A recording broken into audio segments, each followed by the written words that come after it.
Hey guys, happy Wednesday. We are going to continue our personal financial literacy unit with looking at cost and features of a checking account.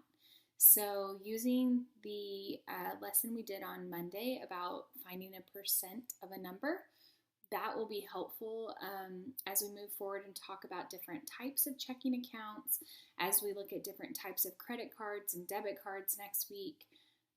There's a lot of percentages involved in money. So I hope that that lesson went well for you. And if you have any questions, please don't hesitate to email me.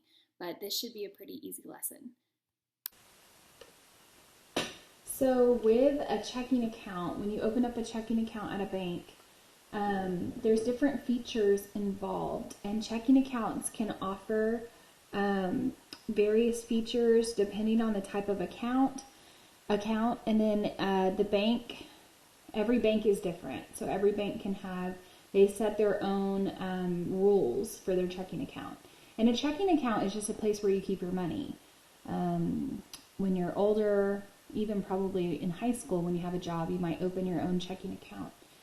And it's nice because a lot of stuff is online now. And so, you have features like bill pay, and you can use a debit card. You can directly deposit your money into your account, and online features are great.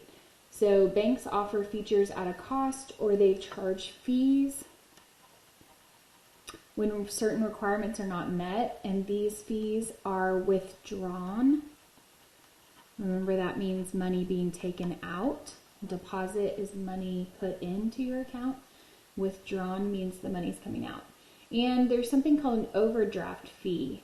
They can charge your account when you drop below a certain amount. Usually that amount is zero. So if your account gets below zero and you're in the negative money, they're going to charge you a fee. Some other features, you might have to have a minimum balance in your account. So that means you have to have maybe the minimum balance is $500. So you can't go below $500. A fee per check written, or some of them have ATM fees.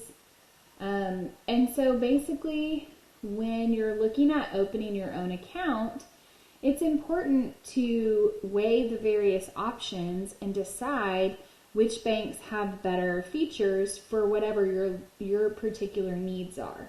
So this is a situation where Donovan is comparing two different banks. He's going to open up a checking account, and so he's gotten information about their fees. So Texas State Bank charges $10 monthly fee for accounts with less than $500, but if you have greater than $500, they don't charge anything.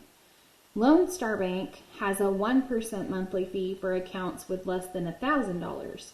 So it's kind of just going to depend on how much money he thinks he's going to have in the bank at any given time in order to see which one of these is going to be better for him. So here's some discussion points. You don't really need to write this down. Just follow along. So if Donovan opens an account at Texas State Bank and typically has about $400, how much will he pay in monthly fees? Well, Texas State Bank said they have a $10 fee if you have less than $500. So if he typically has $400 in his account, then how much is his fee going to be? $10. And that's a monthly fee. So if you think about that, that's $120 a year he's going to lose just because he has less than $500 in his account. Number 2 says if Donovan opens an account at Lone Star Bank and typically has about $400, then how much will he pay in monthly fees? So at Lone Star Bank, if he has about $400, so same amount of money, but at the other bank.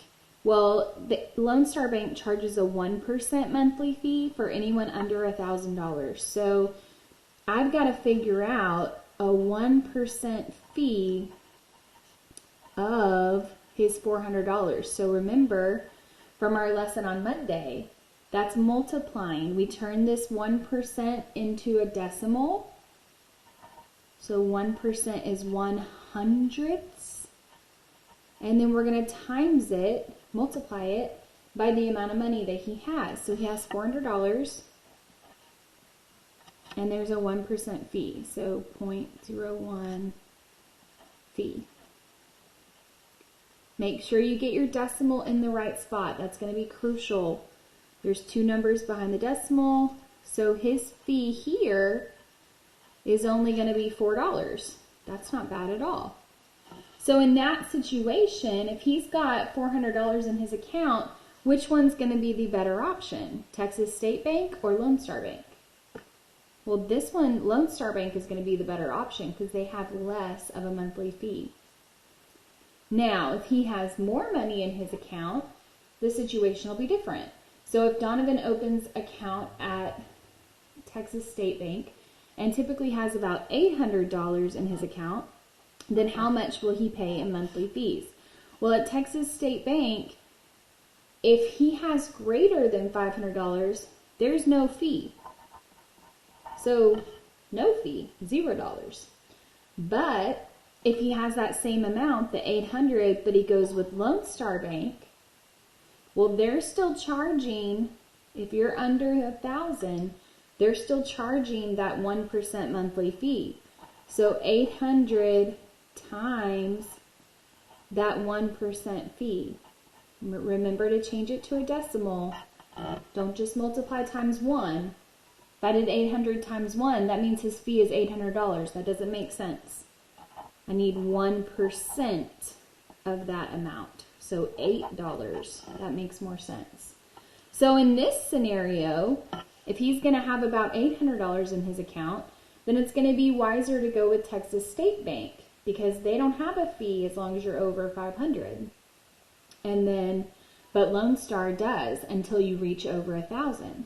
So this is real life. When you're opening a checking account, you've got to weigh your options and kind of think about how much money am I going to have in the bank, which one's going to be better.